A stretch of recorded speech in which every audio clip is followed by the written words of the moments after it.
Again, Leslie Alexander Williams III. And I know my name sounds all regal as if I grew up having a whole lot of money or something like that. But if that's what you were thinking, you got another thing coming, right? Because that's not how it was for me.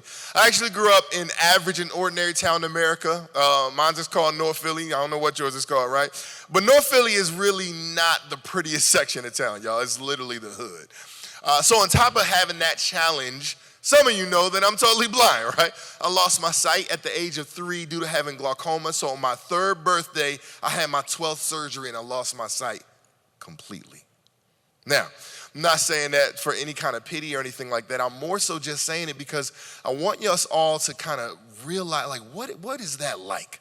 I mean, what is it like to grow up not having sight? You understand what I'm saying? Like, think about it. Close your eyes for a moment. Just close your eyes. And think about this is how I wake up like this. I go to the bathroom like this. I got to eat my food like this. I mean, pretty much whatever. This is what it's, and so to be in that situation, there's a lot of people who think you can't do stuff, right? And I'm like D, I'm gonna prove you wrong every single daggum time. Coming up, listen, other kids was outside riding their bike, and man, I wanted to ride my bike too. So what I can't see, you understand what I'm saying? Yo, it was other kids that was in the house playing video games and stuff like that. Look, I wanted to play video games too. You know what I'm saying? I'm just the kind of person, I don't like nobody putting limits on me based off what they think I can and cannot do. If you feel how I feel, somebody say the word no limits. No limits. Say no limits if you don't like other people putting limits on you based off what they think you can and cannot do. No limits. Absolutely. And so anyway, I learned and realized that limits don't necessarily come from what people say about you. A lot of times your limit comes from what your pockets say. Y'all understand what I'm talking about? Like, I don't know how many of y'all, how many people have ever been in a situation where you wanted to do something and your pockets told you no. Do you understand what I'm saying? And so a lot of us know that there's limitations out there, but we cannot yield to those limitations. Does that make sense? Yeah. I mean, we really got to put ourselves in position where, like, we got to take the limits off, man. And so that is my job. That's what I do. And luckily, I met, Mr. Sean V. Bradley. I was doing music, production, engineering, and things like that. And he said, you know what, LA, man, if you can help pop artists to get songs to sound good, I know you can get internet coordinators and salespeople to get phone calls to sound good, because basically it's the same thing. You're just singing the hook to the customer. Does that make sense? And so, man, I started working with him at the company. Funny thing was, he was like, "Oh yeah, you're gonna come in and be a trainer," and he started me off as an analyst, and I was pissed. I'm like, "What do you think?" Hell no, I'm LA Dub, you know what I'm saying? But I mean, he really knew what he was doing, because, what happened was I started kind of working at the company, maybe about 2 days a week. But what he didn't know is that on the other 3 days, I would like sneak to dealerships with other, his trainers and everything. And while they were training, I was like, ooh, let me make phone calls for you, right? And so I'm like thinking I'm the man, because I'm paying attention to what Sean teaching and everything. And so I make these phone calls, and y'all, I was horrible. Let me tell you, man, people was hanging up on me, all kind of stuff like that. People would say, is that car there? And I'm like, didn't know, and then click. You understand what I'm saying? And so, man, I was feeling horrible, like, oh my gosh, I'm never gonna be able to show my face in the industry again. And then, what happened was, luckily I got my hands on those recordings, and I listened, and I learned that there was patterns. There was patterns to the game that I didn't really understand, right? And so, I paid attention, found the patterns, and I said, you know what, there's things that I'm not saying that I should be saying, and there's things that I am saying that I shouldn't be saying. Y'all understand where I'm coming from? And so what I did was, the next time I went to a dealership, y'all, how come I set 10 appointments, got 6 people to show up, and they sold 4 cars? Do you understand what I'm saying? And so listen, that's what I'm saying. Like, if we're having trouble in the industry, whatever it is, if we want to get better, guys, it's not necessarily because our fault, because we suck or anything. No, man, there's just patterns. We just need somebody to kind of show us the way. Does that make sense? Show us the way to remove the limits out of our lives. And so that's exactly why I'm here. So let me kind of let Mr. Young Jedi Bronner break down who he is. I want to introduce y'all to y'all. This guy's amazing, y'all. How y'all doing, IS20G? Thank you. Now, how many of y'all have heard me speak before? Oh, Shane. A lot of y'all probably didn't even know I could talk. This is actually my first time on a national stage, so bear with me. Yeah, good to be here. Okay, so I'm from here. Welcome to my hometown. This is my home base. I'm from a little town called Southwest Philly. probably about 20 minutes or so. I'm not sure if anybody in here is familiar, but if you're not, keep it that way, okay? Because and if you're from an area like mine, you probably know why. Now, the thing about coming up in these areas is, there are not too many good opportunities, or I guess I should say that we're not really conditioned to see those good opportunities. So, if you know anybody, if anybody know anybody from Philly, like y'all just know how we are from Philly, we want to do everything big. Everything has to be big. But what I learned was, my environment may not be good, but I still want to, be more, achieve more, like Sean says. So, if I want to do more, I have to expand past Philly, right? And not so much for me. I am unapologetically a mama's boy. Like, I am type guy, mama, whatever she wants, she gets. So every move you've ever seen me make, anything you've ever seen me do, if you ever wondered, damn, young Jedi, why you go so hard? You know why, okay? So we didn't have much, probably like a lot of you guys. We're dirt poor, like not P-O-O-R, like we're POE, P-O-E, you know what I mean? Like anybody else know what I'm talking about? Like, we're talking about POE, like silver can, black letters, port, like that kind of POE, that's what I'm talking about, you know what I mean, right? But the one thing we always had was family, right? I was very lucky in that regard. So what ended up happening was, long story short, I was like semi-adopted by a family over here in southern New Jersey, a town called Malik Hill. And in 2004, I became the Fresh Prince of Malik Hill, New Jersey. Shout out to me, like, you moving with your auntie and uncle to Malik Hill, right? So, and life was pretty good. I got a chance to experience a whole new side, saw that there was more to life. But life is funny, like when you feel like you're getting good, it finds a way to make you better. So what ended up happening was my rock, my reason for doing this, my mom passed away, y'all. She's gone. I lost her at 19 years old, and I had to come home and find her dead. She had been there for 5 days. So yeah, tough. So shout out to Mom, she's watching. So after that happened, I'm like, found my way back in the streets, got into some trouble, y'all. I mean, I'm not gonna say too much, but that's what happens, right? You get away from your purpose, you get away from what your creator wants you to do. So I was given a second chance, right? So I was offered some opportunities that changed my life around. Big shout out to IS20G and my big bro Sean V. Bradley for being a part of that change. Can I get another hand? Can I get a round of applause for my man Sean just for putting this whole thing together? Absolutely. Like, he knows what he means to me. And I was able to turn my entire life around. I've been doing this about 3 years. I get to change lives. So now I'm at a point where I need to make sure that there are other young Jedis, right? To come back and say, hey, I did it. I've been there. If I did it, you can do it. And I think that there's a lot of opportunity. Like, I love what Damon Lester was saying about getting more minorities involved in automotive, because I feel like there's a lot of opportunity in this industry. And I got a plan. So follow me for more, y'all. All right? Let's get started. Absolutely, 100%, right? So let's talk about this, man. Let's have a conversation about what's new and now what's happening in the automotive industry. A lot of this, as I said a moment ago, is going to be recap, but I think it's so important for us to re-get some of the most powerful points that were made. Am I right? Yeah. When I say right, y'all say right? Right. Absolutely. So let's talk about, who is it that doesn't like change? I always say it's the churches and the dealerships, right? I've said that before, right? If you want to, scare a car dealer, man, you start playing Sam Cooke, change gonna come. You're like, oh, no. And why is that? Because literally, we do very well in this industry, true or not true?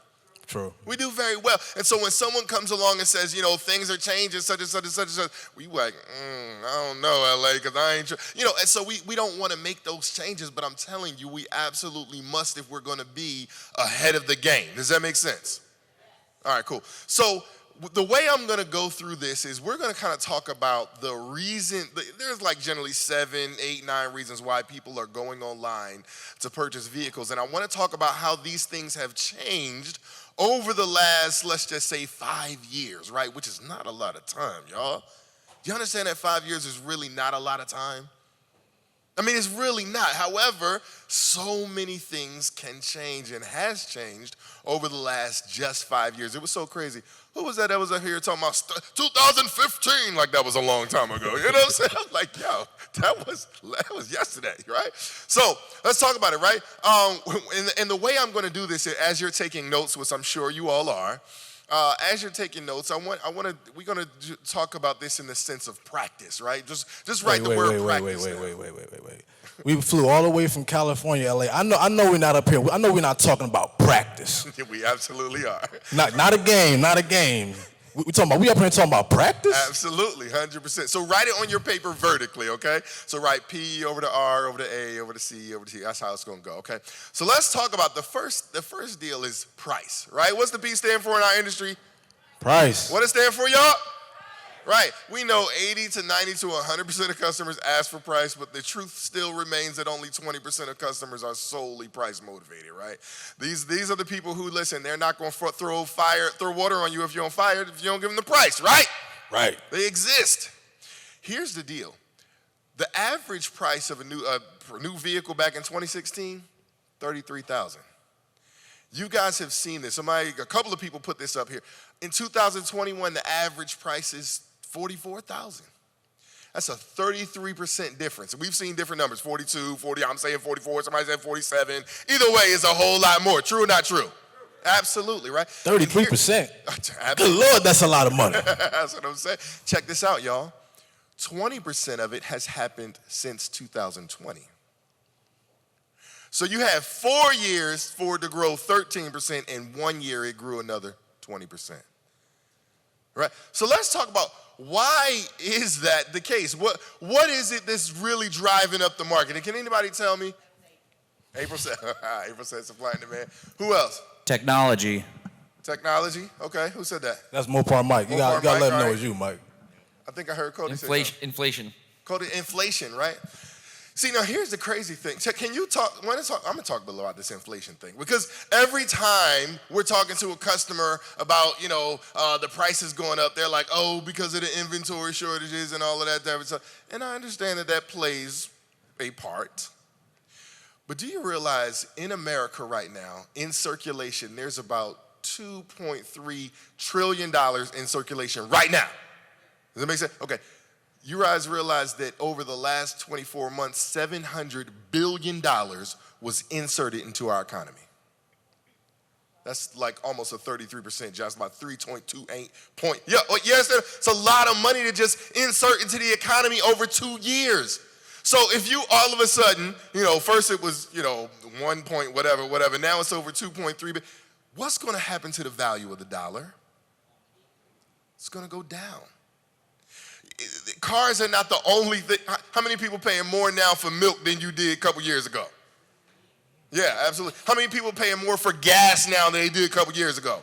Oh, my God. So why should the automotive industry be anything different? But for some reason, we have a challenge explaining these things to customers. Man, I set some folks free when I tell you the real deal of what's going on. Is this making sense? It's no coincidence that Cody was the one who said inflation. I mean, he only sells 154 cars a month. Y'all understand where I'm coming from? Y'all getting this? Man, I'm telling you, we got to dive into this thing. Let's talk about research. Hold on. So I guess what you're saying, LA, is that yesterday's price is not today's price. All right, let's talk about research, y'all, right? So this is nothing new. Pre-COVID, we knew that the average buying cycle was about 45 to 90 days. Well, new information says this. We just came back from NAMAD, okay? And I would not be surprised if we saw that increase up to 120 days. So what does that mean? It means that a large percentage of our customers are being pushed out of the market. And we've always been taught that the money is in the follow-up. Okay, well, that means more follow-up. Right, and what's Sean always talking about? What's everybody, because you guys been stealing my stuff the whole time, okay? What's everybody talking about? Finding new and innovative ways to do your follow-up, okay? It's all about the information. It's all about your information. And here's something that me and LA have been talking about recently. Why is, as a dealership, right, as an automotive community, how are we not in charge of the information that comes out? How come we can't control our own narrative? Does anybody have any feedback on that? Like this is not a, why aren't we? I'm interested. Does anybody else have any feedback on why is it that we can't, multi-billion-dollar corporation industry, right? We can't control our own narrative? Why do we think that is? Fear? D said fear? Lack of adaptivity. That's shame. That's a shame from Bon Bon Answer. Yes, sir. Anybody else? I think that pretty much covers it, right? So I guess in LA, I don't know if you want to add anything, but what we're saying is, yesterday's research or yesterday's research customer is not today's research. Is this making sense, people? Yes. Man, I'm telling you, the whole thing, we really got to do a better job of getting the information out here to customers. And listen, we've been talking about it all conference long. This is good stuff for us to go back and really, really pay a lot of attention to. So I love it. All right, let's talk about availability, right? Inventory challenge. Some of you are calling it an inventory crisis. No, it's a challenge, okay? An opportunity to get better, okay? So what have we learned? 2018, the average dealership had about 204 new cars, 191 used. 2018, y'all, this is 4 years ago. 4 years ago, right? Now, in 2021, 22 and beyond, the average now is about 58 used, right? So how many dealers we have here? We had a dealer principal earlier. How many people work in the dealership, right? Any, DPs, GMs, right? How many, all right, my man, Dean Arquetto, right? Dealership in Toyota Vineland. If you're in Vineland, definitely go check them out. Dean, how many new cars you have on the lot right now? 5? Got 5, right? Anybody else? My main man, Cody. New cars on the lot right now. We have 15. 15. Mr. Rico, how many new cars do you have on the lot right now? They just sold their last one. So 0. So basically, guys, on a recent study conducted by the Internet Sales 20 Group, the average person has, listen, we talk about a car salesman, the average car dealership has 9.6 units a month. 9.6 units on their lot. Is this crazy? Man, I'm telling y'all, it just sounds like, what does it sound like, Malik? It sounds like yesterday's availability is not today's availability. Absolutely. Gotta get an amen. Yeah. I'm having fun with y'all. Man, I'm telling you. So I guess, so what that means, LA, and I don't, it says obviously, New York Times says that the most desirable cars are being sold before they hit the lot. We don't need the New York Times to tell us that. Here's what we do need to know. We got to get better at pre-selling, or whatever lingo you guys are using, because everybody's calling it something different. We don't want to go, but you got to get better at pre-selling your vehicles. You got to get better at selling. We have to get better at selling vehicles that are not on our lot. Yeah, 100%. You guys realize that other industries do this all the time? All the time. Man, listen, my wife and I just bought a sofa, all right? We purchased it this is like May, June or something like that, and we didn't even just put a deposit in. We had to pay for the whole thing. Y'all realize we didn't get it till November? That's how the game goes. Is that making sense? Like, and so why, customers, I don't want to wait. Listen, this is a part of the game. This is how it's being done. And so we have to understand it, number one, and then number two, be able to explain it to the customers. Am I making sense? Very, very important. So, speaking of all of this, y'all, you guys realize that it has become inconvenient to buy a car. I mean, literally, and I don't even know if this is like a yesterday's versus today thing. I mean, because we just haven't created a process yet to make it convenient to buy a car. But it's something that absolutely must happen. Are you guys with me? I mean, you think about Amazon, you think about some of these Instacarts, you think about Grubhub. I mean, look, GoPuff, everything is so much more convenient now. And if we don't, I'm gonna just call it, we behind on this one, y'all.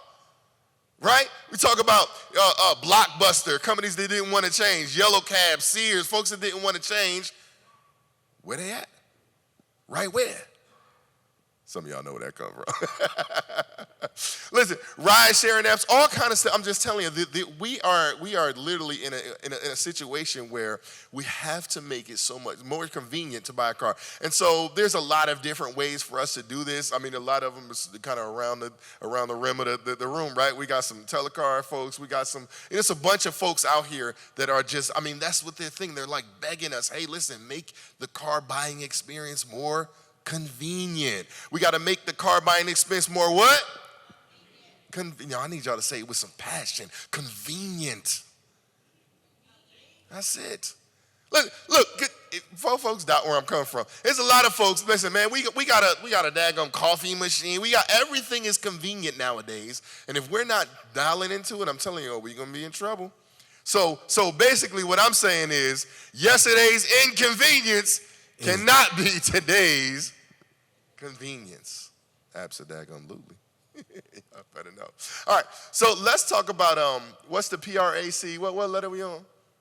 Well, but before we go there, LA, let's talk about the ride-sharing apps real quickly, right? Because we definitely want to talk about that. So every year, the ride-sharing industry is growing, and it's both affecting the taxi industry and the automotive industry. And it's estimated that around 2030, it's going to grow to $285 billion industry. Can't wait for them self-driving cars. You don't know? Whoa. So somebody's focused on convenience. Is it us? We gotta do a better job. Let's talk. We said, what y'all letter y'all tell me I was on? T, trade-in. Okay, cool. So trade-in, right?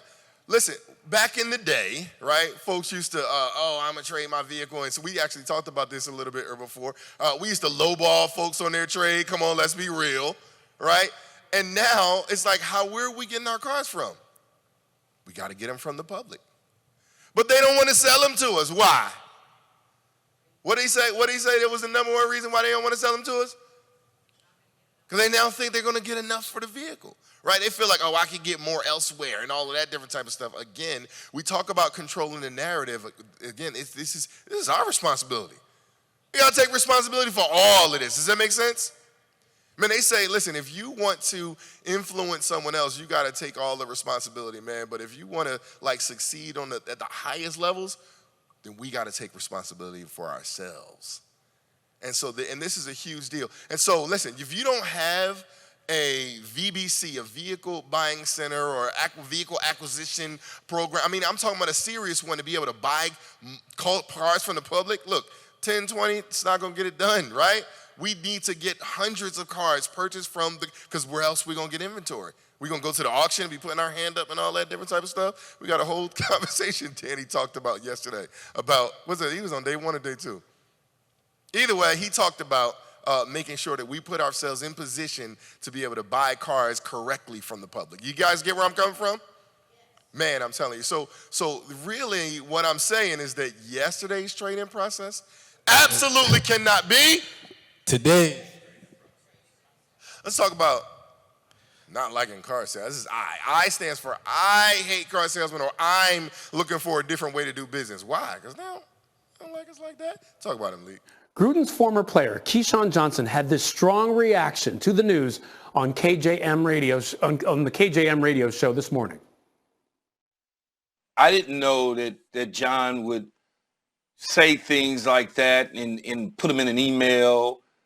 He just always been a fraud to me. He just always been a fraud to me. Never from day one, he's been a used car salesman. And people bought it because he inherited a championship team built by Tony Dungy and Rich McKay. Wow. What'd he say? He said he sounded like a what? A used car salesman. He didn't just say that, L.A. Tell me he didn't just say that. That's what I heard. That's what I heard, right? Is that making my else blood boil? Right? This is what they think of us.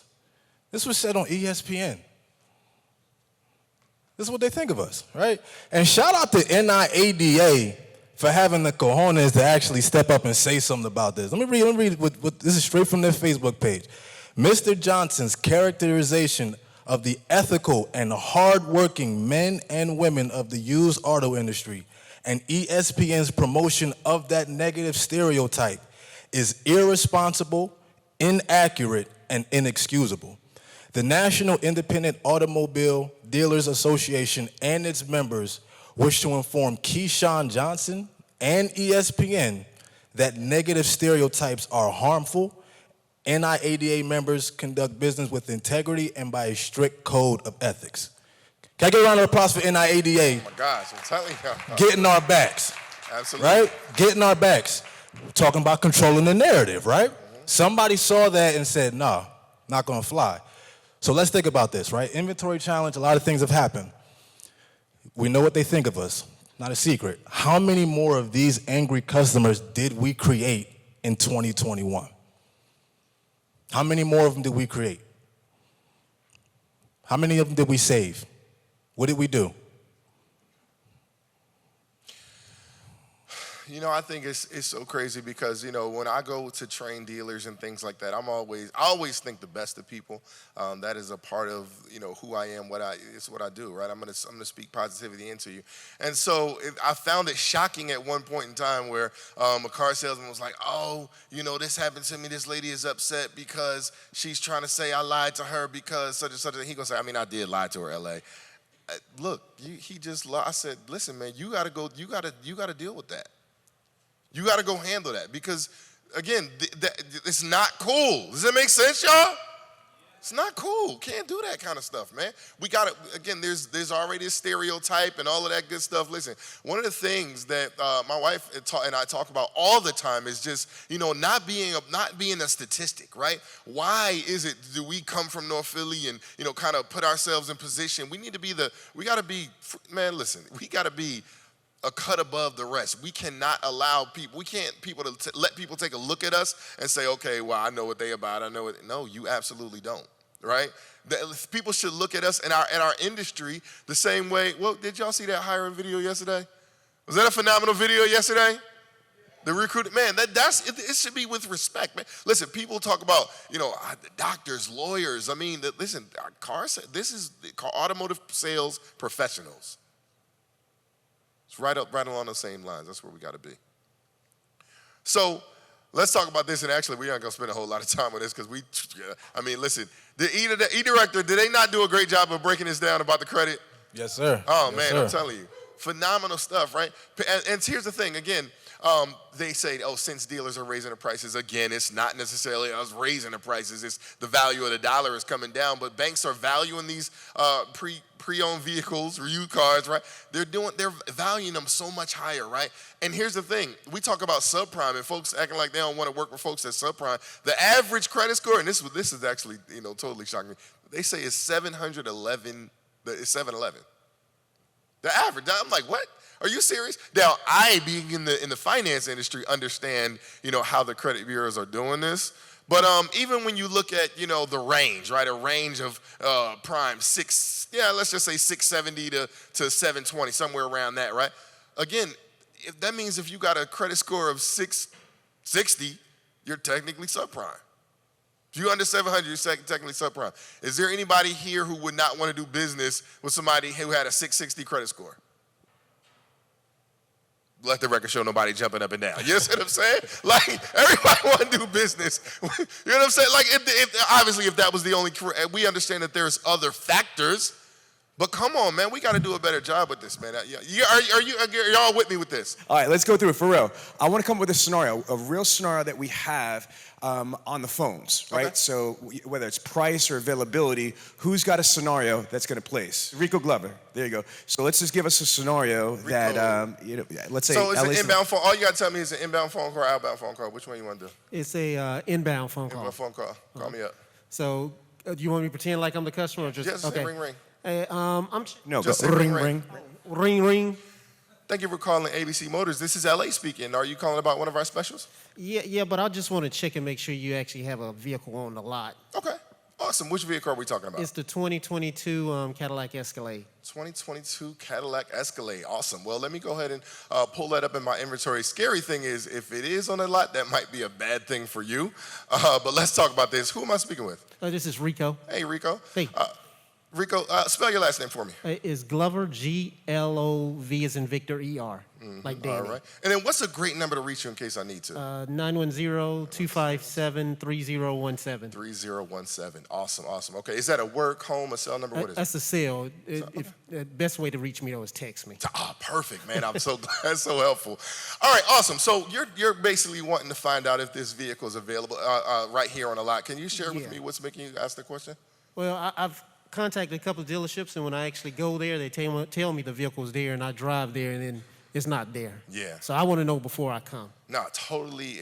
I mean, frustrating, man, right? Mm-hmm. Absolutely. Here's the thing that's not happening right now. I'm not sure if they're sharing with you what's happening in our industry right now. I'm sure you may have seen on the news there's a lot of inventory challenges and things like that. Am I right? Yes. Yeah, absolutely. And so one of the things that people think that they can buy cars the way they did way back in the day, where you could just come to a dealership, the vehicle be here. No, a lot of our customers, Rico, are actually actually pre-purchasing their vehicle. Or have you ever heard of pre-purchasing a vehicle? Yeah, that's what they're telling me. Yeah, absolutely.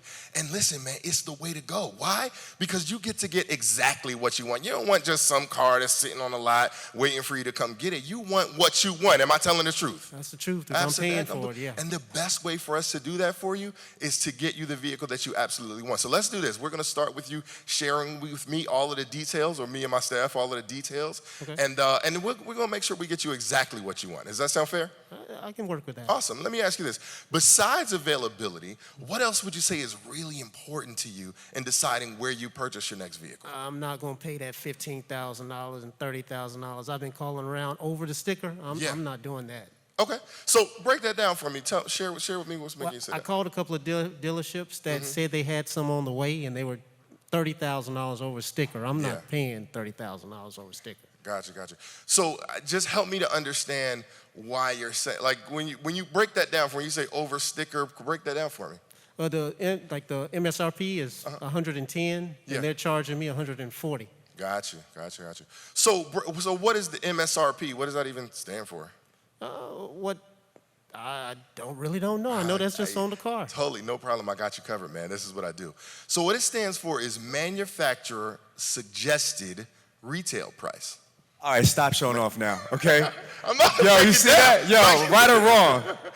Yo. So what I'm about to do with him, just so you know, is I'm gonna lean on that word suggested. Now, Rico, when did they suggest this number? I'm just kind of wondering. It was back in June, so this and this. Okay, well, how much has changed since you hear where I'm going with this? Yeah. I'm gonna get him on my side. I'm gonna be like, come on, LA. Man, don't play. Yeah. Yo, round of applause for that. Come on, LA. Yo, he dropped the microphone. He said, stop playing. All right, so let's talk about how I do it. Now you want to make me sick, because we could go in any different direction. Like, I'm a knowledgeable mother up here. You understand what I'm saying? So let's talk about how I did it, because so many people are like, how are you doing, LA? First of all, I already know what the customer is going to say before they say it. Do you guys understand that?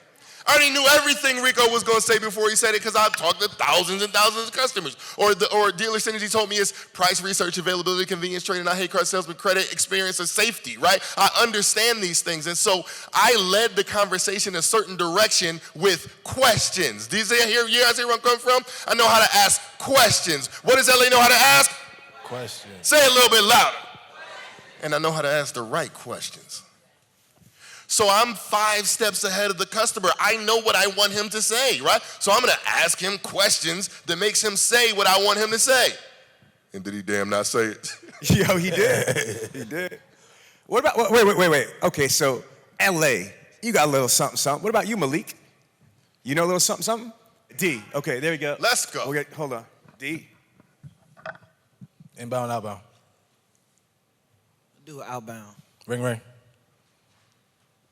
Hello? Hi, can I speak to D, please? Who is this? How you doing, D? My name is Malik. I'm actually reaching out from Young Jedi Motors on behalf of True Car. Did I catch you at a good time? Nah, but what's up? Oh, don't worry. This is not going to take long. I'm reaching out about your internet purchase request on what looks like a 2020 Ford F-150. Is that correct? Yeah, I ain't say I want to buy a car. I was just up there looking to see what your price was. No, not a problem. Not why I'm reaching out at all. And hey, D, I can absolutely get you the pricing information. Let me just make sure we're talking about the right vehicle first, right? Now, it says here you're looking at the one with the 8-foot bed. Is that correct? Man, I'm only 5 foot. 5 foot? Yeah. So you need like a 6-foot bed? That's something better to suit you better? I ain't even know that was a foot up there, but can you tell me about it? No problem. What else would you want to know? Well, for real, the only reason I want a truck because my homeboy got a truck, and then my other brother got a truck, and my daddy used to have a truck, but my daddy ain't want to give it to me, so I just still want to get a car.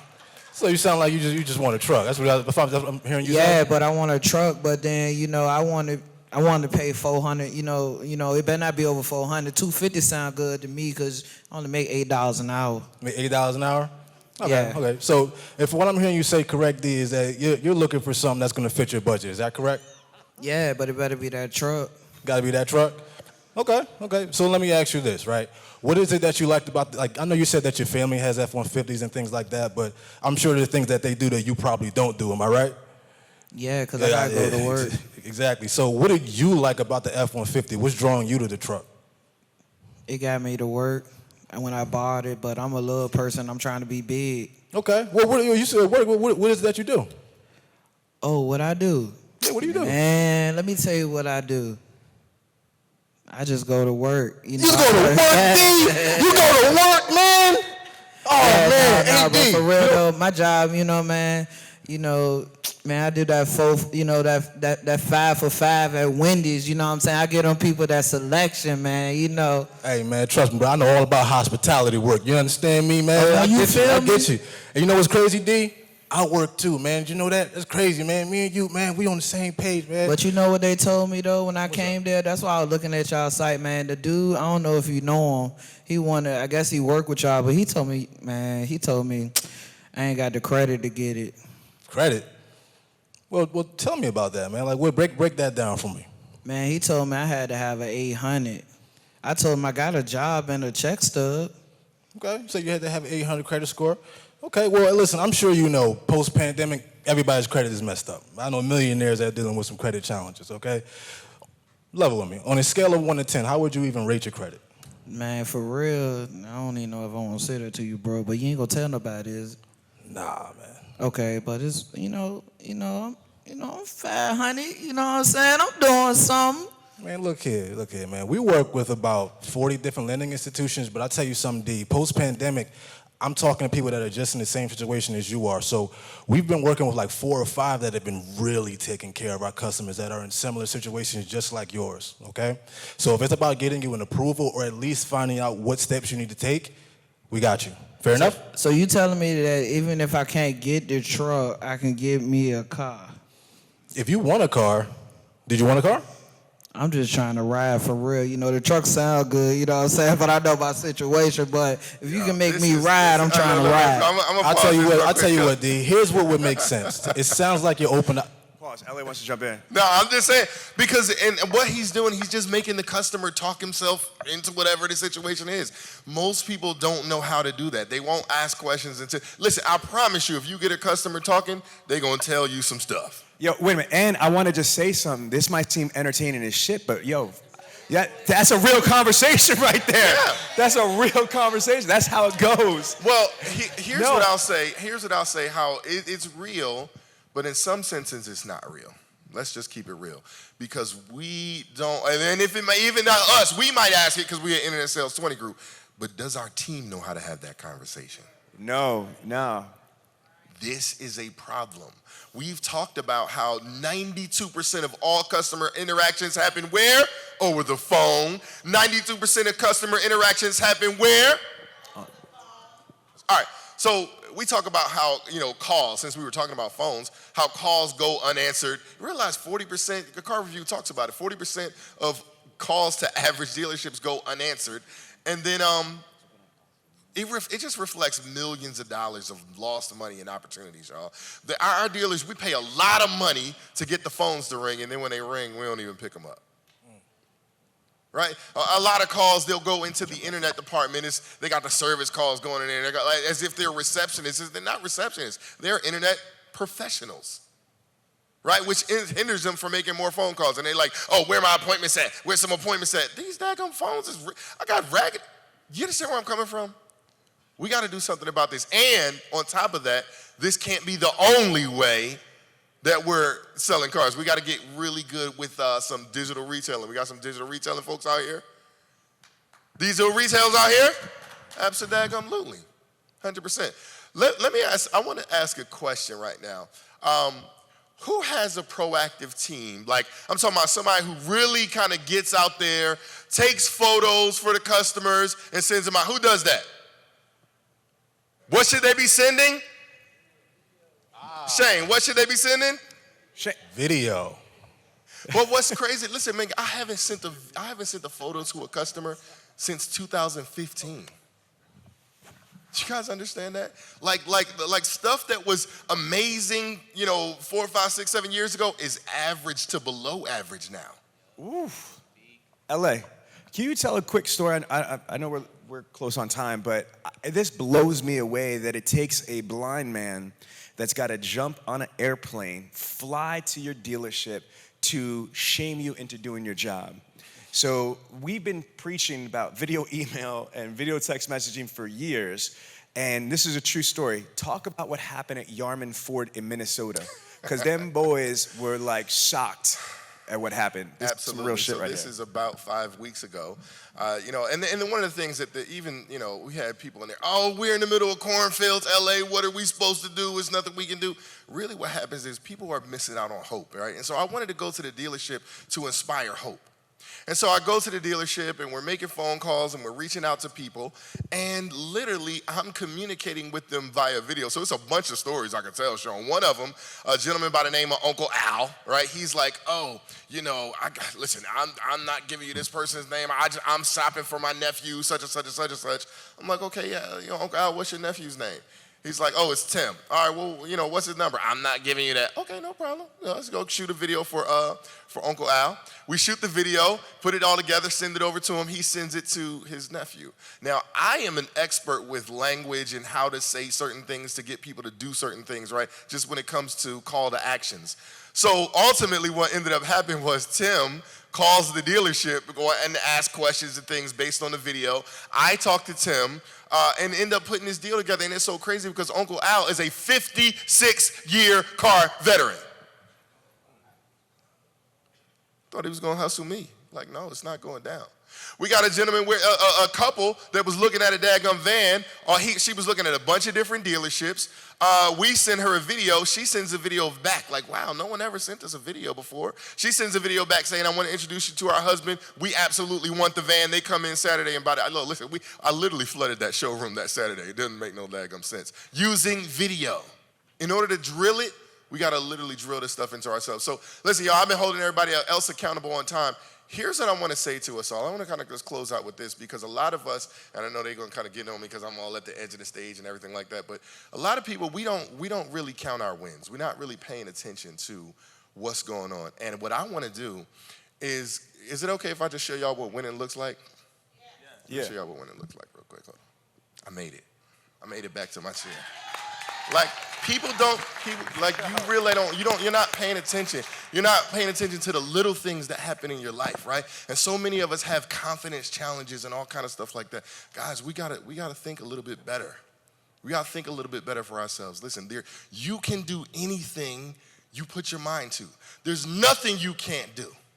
Does that make sense? I don't care what somebody tells you, right? They told me this stage was too big. Look, you can't climb on this stage. Okay, how hard was that? That was easy, right? That was easy, just one step at a time. You know what I'm saying? Back up a little bit, boom, now I'm on the damn stage. It's not freaking difficult, y'all. You just gotta take things apart, do it one step at a time. I promise you're gonna take it to the top. That's my time, I appreciate y'all. Woo! Yeah. Do you like the content? Well, if you want more, then you need to sign up for Bradley On Demand, the world's best virtual training platform in the entire automotive industry. With some of the top speakers, salespeople, and trainers, and almost 7,000 training modules. You will sell more cars more often and more profitably. So sign up now at www.bradleyondemand.com.